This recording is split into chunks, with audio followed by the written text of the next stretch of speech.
Shalom saudaraku, kita bersyukur kepada Tuhan karena kita masih diperkenankan untuk membaca dan merenungkan firman Tuhan di hari ini.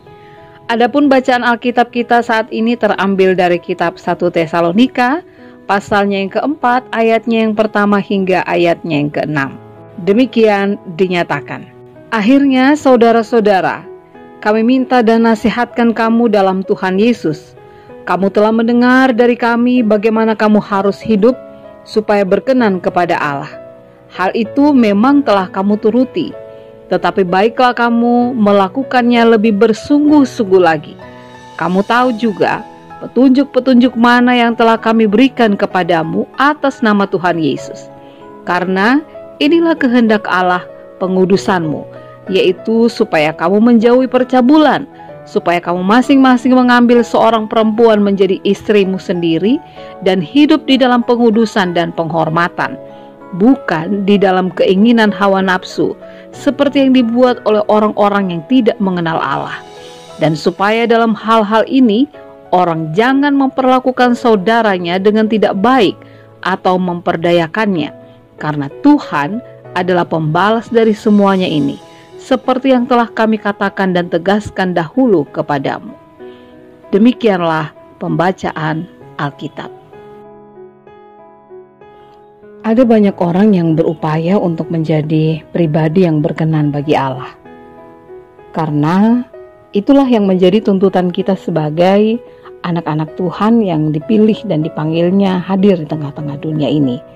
Nah, persoalannya untuk menjadi pribadi yang berkenan bagi Allah itu bukanlah hal yang mudah, karena ada tantangan-tantangan yang harus kita hadapi. Baik itu tantangan dari dalam diri kita, juga tantangan yang berasal dari luar diri kita. Jemaat Tesalonika diberikan sebuah pemahaman oleh Paulus ketika mereka melihat bahwa kehidupan mereka rupanya juga memiliki tantangan-tantangan. Ada kehidupan jemaat di Tesalonika yang sudah mulai terpengaruh dengan kehidupan orang-orang yang tidak mengenal Allah yang ada di sekitar mereka. Ketika mereka menjadi pribadi yang tidak lagi menghormati perkawinan, yang dipengaruhi oleh hawa nafsu, yang tidak lagi hidup di dalam kasih persaudaraan, sehingga mereka memperdayakan saudara mereka atau memanfaatkan saudara mereka untuk hal-hal yang tidak baik. Karena itu menurut Paulus, hal yang perlu mereka perhatikan sebagai anak-anak Tuhan adalah kembali lagi memahami tentang tugas dan tanggung jawab mereka.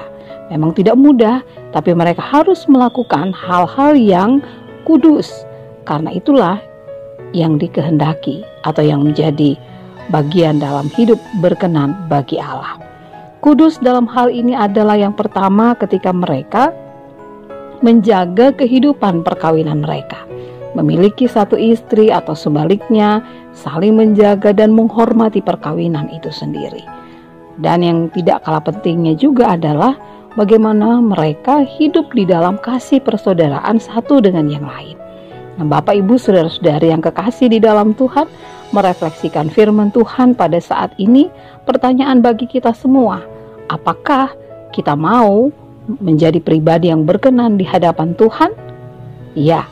Di antara begitu banyak nasihat-nasihat yang boleh kita baca dan kita renungkan dalam firman Tuhan, hari ini kita diingatkan, mari kita menjaga kekudusan hidup perkawinan itu sendiri dengan saling menghormati, saling menghargai, dan menjaga nafsu kita masing-masing.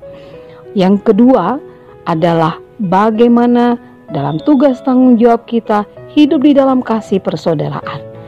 Kita melihat saudara-saudara kita sebagai bagian dari sesama, sehingga dengan melakukan tanggung jawab yang mengasihi, maka disitulah nampak pula kehidupan kasih yang telah diajarkan di dalam Tuhan, dan kasih itu menjadi nyata di dalam kehidupan kita.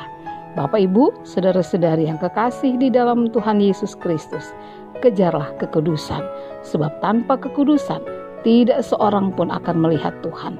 Biarlah hidup kudus menjadi tujuan kehidupan kita. Amin. Bapak Ibu saudara-saudari dalam Tuhan, mari kita berdoa. Ya Tuhan Bapa di surga, Kami berterima kasih untuk setiap pengajaran yang kami terima dalam hidup kami. Kami mohon Tuhan mengajarkan kepada kami agar tetap kami menjaga kekudusan hidup.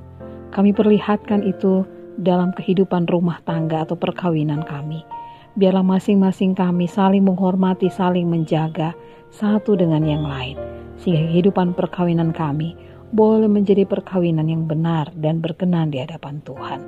Berkenan juga Tuhan memampukan kami agar kami melakukan tindakan kasih terhadap saudara-saudara kekasih kami.